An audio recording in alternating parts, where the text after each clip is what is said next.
Hello everyone, this is the double top chart pattern. The double top chart pattern is the complete opposite of the double bottom chart pattern, vice versa. The double top pattern is found only in uptrends and is a bearish reversal pattern, which indicates that the price is about to drop. The market was in a strong uptrend. The price made a first stop, then rallied downside, then pushed back, made a second top, then rallied downside. When this neckline got broken, the price went drop. The area from which the price bounces back is the neckline. This is the neckline. When this gets broke, it indicates that the price is about to now drop. The double top pattern is strong bearish pattern. You need to keep your eyes aware of this pattern in the markets during uptrends.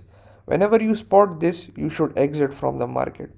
This was the live chart example on the US dollar and the Swiss chart. Let's move forward to our next lecture.